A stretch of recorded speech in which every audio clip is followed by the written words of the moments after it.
আমি রুমা। বাসর রাতে আমি যখন বরের অপেক্ষায় বসেছিলাম, তখন সে ঘরের ভিতরে আসতেই আমাকে ভালোবাসতে শুরু করে। তারপর নিজের চাহিদা পূরণ করার পরে হঠাৎ করেই সে আমার হাত ধরে টেনে নিয়ে গিয়ে আমাকে বাথরুমের ভিতরে বন্ধ করে দেয়। এইভাবেই সে প্রত্যেকদিন রাত হতেই আমাকে বাথরুমের ভিতরে বন্ধ করে দিত। তারপর জানি না আমাকে বাথরুমের ভেতরে বন্ধ করে দিয়ে সে নিজে ঘরের ভিতরে কি করত। জানি না কেন প্রত্যেকদিন রাত হতেই আমার বর আমাকে বাথরুমের ভিতরে ভরে দিত এবং বাইরে থেকে দরজাটাকে লক করে দিত। আর আমি সারা রাত বাথরুমের ভেতরেই থাকতাম। আর আমি বাথরুমের ভেতরে বসে ঘরের বিছানার কচকচানির শব্দ পেতাম। জানি না আমার বর আমার সঙ্গে কেন এরকম করত, এবং বাথরুমের ভেতরে বসে বিছানার কচকচানির শব্দও পেতাম। আমার জীবনের ঘটে যাওয়া এই গল্পটি শুনে আপনাদেরও পায়ের তলা থেকে মাটি সরে যাবে। আমার বর একজন ডেন্টিস্ট ছিল। আমার মায়ের মারা যাওয়ার পরে বাবা আমাকে খুব যত্নে মানুষ করেছিল এবং আমি দেখতে খুব সাদামাটা ছিলাম। আর এই কারণেই আমার বাবাকে আমার বিয়ের জন্য অনেক যৌতুক দিতে হয়েছিল। আমি যদি দেখতে সুন্দরী হতাম, তাহলে হয়তো আমার বাবাকে এতগুলো যৌতুক দিতে হতো না। এটা তো আমার মনের ধারণা ছিল। বিশেষ করে আমার বর যেহেতু ডেন্টিস্ট ছিল, তাই তার মা আমাকে নিজের বাড়ির বউ করার জন্য ৫ লক্ষ টাকা নগদ চেয়েছিল। শুধু তাই নয়, ঘরের সমস্ত ফার্নিচারও চেয়েছিল। এবং আমার শাশুড়ি ও আমার বর যেদিন আমাকে দেখতে আসে, সেদিন যৌতুকের ব্যাপারে আমার শাশুড়ি আমার বাবাকে কিন্তু খুলে সব কিছুই বলেছিল যে ৫ লক্ষ টাকা, ১০ ভরি গয়না এবং বাড়ির সমস্ত ফার্নিচার দিতে হবে। এবং আমার বাবা তো ডেন্টিস্ট জামাই দেখে অতগুলো যৌতুক দিতেও রাজি হয়েছিল। যেহেতু আমি দেখতে খুব একটা ভালো ছিলাম না, তাই আমার বাবা ভেবেছিল যৌতুক দিয়ে যদি আমি নিজের শ্বশুর বাড়িতে সুখে থাকি, তাহলে যৌতুক দিয়ে বিয়ে দেওয়াটাই ঠিক হবে। আমার বাবা ভেবেছিল ওই বাড়িতে গিয়ে আমি হয়তো অনেক সুখে থাকব এবং এতগুলো যৌতুক পাওয়ার পরে আমার শ্বশুরবাড়ির লোকেরা নিশ্চয়ই আমাকে সম্মান দেবে। কিন্তু বিয়ের দিন যখন আমি শ্বশুরবাড়িতে আসি, তখন আমার শাশুড়ি তো আমার খুব আপ্যায়ন করেছিল এবং অনেক ভালোবাসাও দিয়েছিল। তারপর আমি যখন মুখে ঘোমটা দিয়ে নিজের বিছানায় বসেছিলাম, তার কিছুক্ষণ পরেই আমার বর ঘরের ভিতরে এসেছিল এবং আমি তো স্বপ্নেও ভাবতে পারিনি যে আমার বাসর রাতটা ঠিক এইভাবে কাটবে। বিয়ের পরের দিন সকালবেলাতেই আমার জীবনের সব কিছু পাল্টে যায়। আসলে পরের দিন সকালবেলা আমার বর আমাদের ঘর থেকে বেরিয়ে তার মাকে চিৎকার করে বলল, "মা, তুমি আমার কেমন মেয়ের সঙ্গে বিয়ে দিয়েছ? এই মেয়েটা নিশ্চয়ই চরিত্রহীন। না হলে কেন নিজেকে বাথরুমের মধ্যে বন্ধ করে রাখবে? তুমি এই মেয়েটার সঙ্গে আমার বিয়ে দিয়ে আমার পুরো জীবনটাকে নষ্ট করে দিয়েছ।" বরের চিৎকার চেঁচামেচি শুনে তো আমিও নিজের ঘর থেকে বেরিয়ে এসেছিলাম। তারপর আমাকে দেখে আমার বর তার মাকে বলল, "মা, জিজ্ঞেস করো তোমার পছন্দের বৌমাকে যে সে কাল রাতে নিজেকে বাথরুমের মধ্যে কেন বন্ধ রেখেছিল। কেন সে কাল রাতে আমার সঙ্গে কোনো রকম সম্পর্ক করেনি? তার মানে নিশ্চয়ই তার অন্য কোনো ছেলের সঙ্গে সম্পর্ক রয়েছে।" বরের উদ্ভট কথাবার্তা শুনে তো আমার মাথায় যেন বাজ ভেঙে পড়েছিল। তারপর আমার শাশুড়ি তার ছেলের সব কথা শোনার পরে অনেক জোরে চিৎকার করে তার ছেলেকে আঙুল দেখিয়ে বলল, "অনেক হয়েছে তোর বাজে কথা। তখন থেকে আমি তোর মুখ থেকে রুমার ব্যাপারে উল্টোপাল্টা কথা শুনছি। কিসের জন্য তুই এই রকম করছিস?" আমার শাশুড়ি তো তার ছেলের কথায় বিশ্বাস করতে রাজি হয়নি। আমি তখন বরের উল্টোপাল্টা কথা শুনে শাশুড়ি মায়ের হাত ধরে বলেছিলাম, "মা, আমি জানি না আপনার ছেলে কেন আমার ব্যাপারে মিথ্যে কথা বলছে। কারণ কাল রাতে তো আপনার ছেলে আমাকে সারা রাত বাথরুমের ভিতরে বন্ধ করে রেখেছিল। আমার অনেক অনুরোধ করার পরেও সে আমাকে বাথরুম থেকে বের করেনি। আমি কাল সারা রাত বাথরুমে বসে কেঁদেছি।" আমার মুখ থেকে সব কিছু শোনার পরে আমার শাশুড়ি কিন্তু তার ছেলেকে হুমকি দিয়েছিল যে সে যাতে আমার সঙ্গে আর কোনো দিন এই রকমভাবে খারাপ ব্যবহার না করে। আমার শাশুড়ি তখন তার ছেলের কথায় বিশ্বাস করতে রাজি হয়নি। তখন আমার বর ছলনা করে কেঁদে কেটে তার মাকে বলেছিল, মা, এই মেয়েটার আসতে একদিন হয়েছে, তাতেই তুমি নিজের ছেলের কথার বিশ্বাস না করে এই মেয়েটার কথায় বিশ্বাস করছো। তুমিও কিন্তু একদিন অনেক পস্তাবে। আমার বর তো তার মাকেও উল্টোপাল্টা কথা বলতে ছাড়েনি।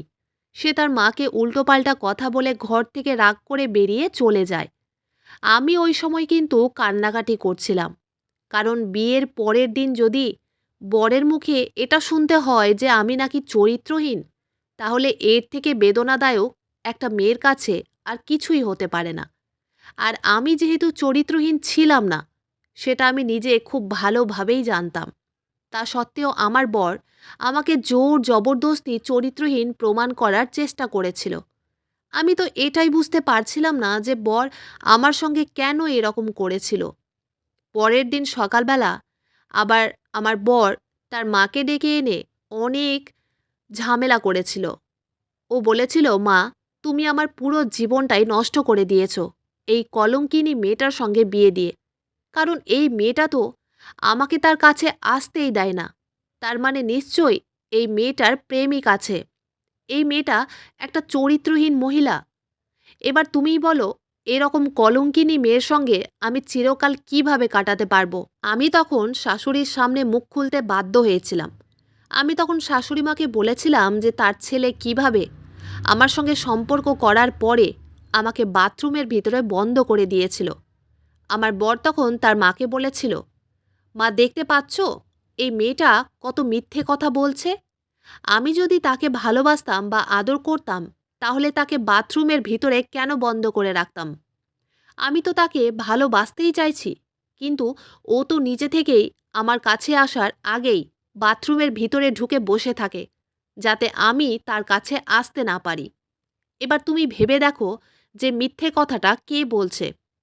আমার শাশুড়ি মা সব কিছু শোনার পরে তার ছেলের গালে একটা থাপ্পড় মেরে বলেছিল, তুই কিসের জন্য বৌমার সঙ্গে ঝামেলা করছিস? কি হয়েছে তোর? তুই তো নিজে পছন্দ করে বিয়ে করেছিস। বর তখন তার মাকে বলেছিল, আমি এই মেয়েটাকে পছন্দ করে বিয়ে করিনি। আমি শুধু তোমার কথাতেই বিয়ে করেছি, কারণ এই মেয়েটাকে তোমার খুব পছন্দ ছিল। আর এমনিতেও আমি চরিত্রহীন ও কলঙ্কিনী মেয়ের সঙ্গে সংসার করতে পারবো না। একে প্রমাণ দিতে হবে যে এই চরিত্রহীন নয় এবং এ একটা কুমারী মেয়ে। যেদিনই আমাকে এই মেয়েটা প্রমাণ দিবে সে একজন কুমারী মেয়ে, সেদিন থেকে আমি তাকে নিজের অর্ধাঙ্গিনী বলে মনে করব। এই বলে আমার বর বাড়ি থেকে বেরিয়ে চলে গেছিল। আমি তখন নিজের রুমে এসে আমার বাবাকে ফোন করে বলেছিলাম যে আমার শ্বশুরবাড়িতে কোনো কিছুই ঠিক নেই। আমার বর আমাকে সন্দেহ করছে, কারণ আমার বর আমার সঙ্গে এত বেশি বাড়াবাড়ি করেছিল যে এই কথাগুলো আমার বাবাকে না বললেই হতো না। কারণ আমার বর তো শাশুড়ি মায়ের সামনে আমাকেই মিথ্যে প্রমাণ করার চেষ্টা করেছিল। আমার সব কথা শোনার পরে বাবা বলেছিল তাদেরকে ৫ লক্ষ টাকা দেওয়া বাকি আছে, সেই জন্যই হয়তো তারা এই সব ঝামেলা করছে। এবং বাবা বলেছিল খুব তাড়াতাড়ি নাকি ৫ লক্ষ টাকাটা আমার শাশুড়ি মায়ের হাতে দিয়ে দেবে। ওই সময় আমি যখন নিজের মন খারাপ করে বাবার সঙ্গে ফোনে কথা বলছিলাম, তখন পেছন দিক থেকে হঠাৎ করে আমার শাশুড়ি আমার হাত থেকে ফোনটা নিয়ে আমার বাবাকে বলেছিল, বিহাই মশাই, আপনি একদম চিন্তা করবেন না। আমি আছি আপনার মেয়ের সঙ্গে। আমি তো ওর মায়ের মতোই। এখনও রুমা আমার বাড়ির বৌমা। তাই আপনি একদম চিন্তা করবেন না। আমি সব কিছু ঠিক করে দিব। আর স্বামী স্ত্রীর মাঝে তো একটু আধটু ঝামেলা হয়েই থাকে। তাই এটা নিয়ে আপনার ভাবনা চিন্তা করার কোনো দরকার নেই। তারপর আমার শাশুড়ি আমার বাবার সঙ্গে ফোনে কথা বলার পরে আমাকে বলেছিল, দেখো রুমা, তুমি যদি প্রত্যেকটা ব্যাপারে তোমার বাবাকে ফোন করে বলবে, তাহলে তোমার বাবার কত চিন্তা হবে এবং চিন্তামুক্ত হয়ে থাকতে পারবে কি? তাই এইসব কথা তোমার বাবাকে আর ফোন করে বলবে না। আমি আমার ছেলেকে সঠিক পথে নিয়ে আসব এবং সব কিছু ঠিক করে দিব। কিন্তু বিয়ের ২ দিন পরে আমার সঙ্গে যা হয়েছিল, সেটা শুনে আপনাদেরও চোখ দিয়ে জল পড়বে। আসলে সেদিন আমি যখন বিকেলবেলায় একাই সোফায় বসে চা খাচ্ছিলাম, তখন আমার বর আমাকে এসে বলল, রুমা, আমার জন্য এক গ্লাস ঠান্ডা জল নিয়ে এসো। আর মা কোথায় আছে? আমি তখন বরকে বললাম যে শাশুড়ি মা তো রান্নাঘরে কিছু রান্না করছে। তারপর বর বলল, যাও, আমার জন্য আগে তাড়াতাড়ি ঠান্ডা জলটা নিয়ে এসো। তারপর আমি চায়ের কাপটা টেবিলে রেখে দিয়ে তাড়াতাড়ি বরের জন্য ফ্রিজ থেকে এক গ্লাস ঠান্ডা জল নিয়ে আসি এবং জলের গ্লাসটা বরের হাতে দিয়ে তারপরে আবার আমি নিজের মতো করে বাকি চাটা খেয়ে শেষ করে দিই। কিন্তু চা খাওয়ার 15 মিনিট পরে আমার যেন বমি বমি ভাব পায় এবং আমার শরীরটাও যেন ভীষণ খারাপ করছিল। তারপর আমি যখন আর থাকতে না পেরে বাথরুমে গিয়ে বমি করা শুরু করি, তখন আমার শাশুড়ি মা তাড়াতাড়ি রান্নাঘর থেকে আমার কাছে ছুটে আসেন এবং আমাকে জিজ্ঞেস করেন, বৌমা, তোমার কি হয়েছে? হয়তো তোমার গ্যাস হয়েছে। তখন আমার বর ওখানে দাঁড়িয়ে তার মাকে বলতে শুরু করে যে, মা, আমি তোমাকে কি বলেছিলাম? এই মেয়েটা কলঙ্কিনী। এই মেয়েটা নিশ্চয়ই গর্ভবতী আছে এবং তার পেটে নিশ্চয়ই তার প্রেমিকেরই বাচ্চা আছে। না হলে সে এইভাবে হঠাৎ করে কেন বমি করবে? কিন্তু তুমি তো আমার কথা বিশ্বাস করতে চাওনি। আমার বর তো ওই সময়ও তার মায়ের সামনে আমাকে চরিত্রহীন প্রমাণ করার চেষ্টা করেছিল, কিন্তু একবারও জিজ্ঞেস করেনি যে আমার শরীর কেমন আছে বা আমাকে ডাক্তারের কাছে নিয়ে যেতে হবে। তখনও কিন্তু আমার শাশুড়ি আমার সপক্ষেই কথা বলেছিলেন এবং তার ছেলেকে বলেছিলেন, এসব ফালতু কথা না বলে এখন তাড়াতাড়ি তোর ডাক্তার বৌদিকে বাড়িতে ডেকে নিয়ে আয়। ওদিকে আমার শরীর এতটাই খারাপ করছিল যে আমি তো কোনো কথা বলতেও পারছিলাম না এবং ওই সময় আমি বেহুঁশ হয়ে গেছিলাম। এদিকে আমি যখন অজ্ঞান হয়ে গেছিলাম, তখন পাশের বাড়ির ডাক্তার বৌদি এসেছিলেন আমার চেক আপ করতে। আসলে আমার বর তার মায়ের সামনে আমাকে চরিত্রহীন প্রমাণ করে বাড়ি থেকে বের করে দিতে চেয়েছিল। কিন্তু আমার বর কেন এরকম করেছিল, এর সত্যিটা জেনে আপনারাও চমকে উঠবেন। এমনকি আমি যখন বেহুঁশ হয়ে গেছিলাম, তখন আমার অনুমতি ছাড়াই আমার বর ওই ডাক্তার বৌদিকে বলে এটা পরীক্ষা করিয়েছিল যে আমি কুমারী আছি কি না। কিন্তু আমি তো কুমারী ছিলাম না, কারণ বিয়ের প্রথম রাতেই তো আমার বরের সঙ্গে সম্পর্ক হয়েছিল। এদিকে প্রত্যেক দিন রাত হতেই আমার বর ঘরের ভিতরে এসে আমাকে বাথরুমের ভেতরে বন্ধ করে দিত। তারপর শ্বশুরবাড়িতে কিছুদিন থাকার পরেই তো আমি এটা বুঝতে পারি যে আমার বর আমাকে ভালোবাসে না। সে যদি আমাকে ভালোবাসতো তাহলে আমাকে এইভাবে কষ্ট দিত না। তারপর ডাক্তারে যখন আমার চেক আপ করে, তখন আমার শাশুড়ি ডাক্তারকে জিজ্ঞেস করেছিল যে আমি কেমন আছি। ওই সময় কিন্তু আমার বর ডাক্তারকে একটাই কথা জিজ্ঞেস করেছিল যে আমি কি গর্ভবতী আছি। ডাক্তার বৌদি তখন বলেছিল, আমি গর্ভবতী নেই, কিন্তু আমি কুমারীও নেই। এই কথা শুনে তো আমার বর তার মাকে বলেছিল, মা, দেখলে তো, যে মেয়েটা আমাকে নিজের কাছে আসতে দেয়নি সেই মেয়েটার তো কুমারী হওয়া উচিত ছিল, কিন্তু ও তো কুমারীই নেই। তার মানে বুঝতে পারছো তো, আমার কথাটাই কিন্তু সত্যি। ডাক্তারের চেক আপ করার পরে যখন আমার জ্ঞান ফিরে আসে, তখন আমার নিজের রুম থেকে বেরিয়ে আসতেই আমার বর আমার হাত ধরে টেনে বলল, তোর মতো কলঙ্কিনী মেয়েকে আমি আর একটা মুহূর্ত এই বাড়িতে থাকতে দিব না। বেরিয়ে যা আমার বাড়ি থেকে। আমি ওই সময় শাশুড়ির পা ধরে বলেছিলাম, মা, আপনি চুপচাপ দাঁড়িয়ে আছেন কেন?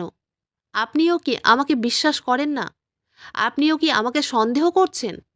এটা সত্যি যে আমি কুমারী নেই, কারণ প্রথম রাতেই তো আপনার ছেলের সঙ্গে আমার সম্পর্ক হয়েছিল। তাহলে আমি কুমারী কিভাবে থাকতে পারি? আমার বর তো আমার কোনো কথা শুনতে রাজি ছিল না। সে তখন আমার শাশুড়িকে কোনো কথা বলার সুযোগ দেয়নি এবং আমার হাত ধরে টানতে টানতে বাড়ির বাইরে দরজার সামনে নিয়ে যেতেই আমার শাশুড়ি চিৎকার করে তার ছেলেকে বলল, রুমার হাত ছেড়ে দে। যা সিদ্ধান্ত নেওয়ার আছে সেটা আমি কাল সকালে নিব, কিন্তু আজও এই বাড়িতেই থাকবে। আমার বর তখন তার মায়ের হাত ধরে বলল, এই সব কিছু জানার পরেও তুমি এই মেয়েটাকে এই বাড়িতে থাকতে দিচ্ছ? সত্যি আমি না বুঝতে পারছি না যে এই মেয়েটা তোমার উপরে কি জাদু করেছে। তারপর আমার বর তো তার মায়ের উপরে রাগ করে বাড়ি থেকে বেরিয়ে চলে যায়। তারপর সেদিন রাতে আমার বর যখন বাড়ি ফিরে আসে, তখন সে আবার প্রত্যেক দিনের মতোই আমাকে জোর জবরদস্তি বাথরুমের ভেতরে বন্ধ করে দিয়েছিল এবং বাথরুমের ভেতরে বসে আমি বিছানার কচকচানির শব্দ শুনতে পেতাম। আর সারা রাত ধরে ওই বাথরুমে বসে চোখের জল ফেলতাম আর ভাবতাম আমার কপালেই কেন এসব লেখা ছিল। বাথরুমে বসে আমি সারা রাত ধরে কাকুতি মিনতি করতাম যাতে আমাকে বাথরুমের ভেতরে আটকে না রাখে। আমি ও আমার বর আমরা উপরের ঘরে থাকতাম এবং আমার শাশুড়ি মা নিচের ঘরে থাকতেন। সেই জন্যই হয়তো আমার শাশুড়ি মা আমার আওয়াজ শুনতে পেতেন না। সেদিন আমার বর যখন আমাকে জোর জবরদস্তি বাথরুমের ভেতরে ভরে দেয়, তার কিছুক্ষণ পরেই আমি যখন আবার প্রতিদিনের মতো বাথরুমের ভেতরে বসে বিছানার কচকচানির শব্দ পাই, ঠিক ওই সময় আমি আমার শাশুড়ির আওয়াজ শুনতে পাই। ওই সময় আমার শাশুড়ি আমাদের ঘরের ভিতরে এসে তার ছেলেকে চিৎকার করে বলেছিল, ছি, নির্লজ্জ কোথাকার! তুই আমাকে ও আমার বৌমাকে এতদিন ধরে ঠকাচ্ছিলিস। তারপর আমার শাশুড়ি যখন বাথরুমের দরজাটা খুলে আমাকে বের করে, তখন আমার শাশুড়ি আমাকে জড়িয়ে ধরে আমাকে নিজের মায়ের মতো করে অনেক স্নেহ করে। তারপর বাথরুম থেকে বেরিয়ে আমার বরকে যেই অবস্থায় দেখেছিলাম, সেই অবস্থায় তাদের দুজনকে দেখে তো আমার পায়ের তলা থেকে যেন মাটিটাই সরে গেছিল। কারণ আমার বর একটা কোঠা বাড়ির মেয়ের সঙ্গে সম্পর্কে জড়িত ছিল এবং আমার বর নাকি ওই মেয়েটাকে অনেক ভালোবাসতো। কিন্তু আমার বর খুব ভালোভাবেই জানতো যে তার মা কোঠা বাড়ির কোনো মেয়েকে জীবনেও নিজের বাড়ির বউ করবে না। তাই আমার বর বাধ্য হয়ে তার মায়ের কথা মতো আমাকে বিয়ে তো করেছিল, কিন্তু আমার শাশুড়ি আমার বরের ব্যাপারে এত বড় সত্যি কথাটা জানতো না যে সে একটা কোঠা বাড়ির মেয়েকে ভালোবাসতো। আর সেই জন্যই আমাকে বাড়ি থেকে বের করার জন্য আমার বর তার মায়ের সামনে আমাকে চরিত্রহীন প্রমাণ করার অনেক চেষ্টা করেছিল, যাতে তার মা আমাকে বাড়ি থেকে বের করে দেয়। আর এদিকে প্রত্যেক দিন রাতে আমাকে বাথরুমের ভিতরে বন্ধ করে দিয়ে আমার বর নিজের প্রেমিকার সঙ্গে সারা রাত ধরে আইয়াসি করত। কিন্তু আমার শাশুড়ির যখন তার ছেলের উপরে সন্দেহ হয়েছিল, তখন তার ছেলের ব্যাপারে সত্যিটা জানার জন্য আমার শাশুড়ি আগে থেকেই আমার ঘরের আলমারির পেছনে লুকিয়েছিল এবং আমার শাশুড়িকে আমি আগে থেকেই বলেছিলাম যে আপনি আমার ঘরে লুকিয়ে থাকলে সব কিছুই দেখতে পাবেন, যে কিভাবে আপনার ছেলে আমাকে জোর জবরদস্তি বাথরুমের ভিতরে বন্ধ করে দেয়। তারপর আমার কথা মতো আমার শাশুড়ি আমার কথায় বিশ্বাস করে সেদিন আগে থেকেই আমাদের ঘরের আলমারির পেছনে লুকিয়েছিল এবং তার ছেলের ব্যাপারে সব কিছু সত্যি নিজের চোখে দেখতে পেয়ে আমার বরকে ও তার প্রেমিকাকে ওই রাতে ঘাড় ধাক্কা দিয়ে বাড়ি থেকে বের করে দিয়েছিল। এমনকি সেদিন আমি যখন অজ্ঞান হয়ে গেছিলাম, সেটার পেছনেও কিন্তু আমার বরেরই হাত ছিল। সেদিন আমার বর যখন আমার কাছে জল চেয়েছিল, তখন আমি চায়ের কাপটা টেবিলে রেখে তার জন্য জল আনতে গেছিলাম এবং ওই সময় সুযোগ বুঝে আমার চায়ে আমার বর এমন একটা ওষুধ মিশিয়েছিল যেটা খেয়ে আমি বমি করতে শুরু করেছিলাম। কিন্তু আমার শাশুড়ি যে আমার কথায় বিশ্বাস করেছিল এবং আমাকে সুযোগ দিয়েছিল আমার সততা প্রমাণ করার জন্য, এটাই অনেক বড় কথা। নইলে অন্য কেউ থাকলে তো ছেলের কথা শুনেই বৌমাকে ধাক্কা মেরে বাড়ি থেকে বের করে দিত। কিন্তু আমার শাশুড়ি সত্যিই আমাকে মেয়ের মতো করে ভালোবেসেছিল। উনি যৌতুক নিয়েছিলেন বটেই, কিন্তু আমাকে মেয়ের মতোই ভালোবাসতেন।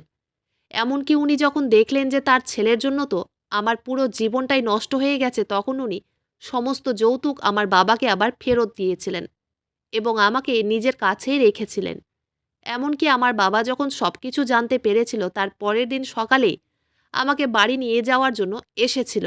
কিন্তু আমার শাশুড়ি আমার বাবার সামনে হাত জোড় করে বলেছিলেন যে আমার মেয়ে যদি আমাকে ছেড়ে চলে যায়, তাহলে আমি কী নিয়ে বেঁচে থাকব। তাই রুমাকে আমার কাছ থেকে নিয়ে যাবেন না, না হলে আমি কিন্তু জ্যান্ত লাশ হয়ে যাব। আমার শাশুড়ি তো তার ছেলের ভালোর জন্যই আমার মতো একটা সংস্কারী ও গুণী মেয়েকে নিজের বাড়িতে বউ করে নিয়ে এসেছিলেন। কিন্তু আমার বরের মনে তো আগে থেকেই পাপ ভরা ছিল। সে তো একটা কোঠা বাড়ির মেয়েকে প্রেম করত, যেটা আমার শাশুড়ি তো কোনোদিন গ্রহণ করত না। আর এই কারণেই সে আমার সঙ্গে এসব চাল করেছিল, যাতে তার মা আমাকে নিজে থেকেই বাড়ি থেকে ধাক্কা মেরে বের করে দেয়। কিন্তু বরের চালাকি কাজ করেনি। কিন্তু ছোটবেলা থেকে আমি আমার মায়ের ভালোবাসা কোনোদিন পাইনি। কিন্তু শাশুড়ি মাকে পাওয়ার পরে আমি আমার মায়ের ভালোবাসাটা বুঝতে পেরেছিলাম। উনি আমাকে নিজের মেয়ের মতোই ভালোবাসতেন। জীবনে একটা আফসোস থেকে গেছে যে বরের ভালোবাসা পাইনি। কিন্তু যাই হোক, এত বছর পরে শাশুড়িকে নিজের মায়ের রূপে পেয়ে আমি খুশি ছিলাম। আমার বরের ব্যাপারে যখন আমার শাশুড়ি অত বড় কথা জানতে পেরেছিল, তখন তাকে ত্যায্য পুত্র করেছিল। আমি তো বরের ভালোবাসা কোনোদিন পাইনি, কিন্তু কপাল করে শাশুড়ির ভালোবাসা পেয়েছিলাম।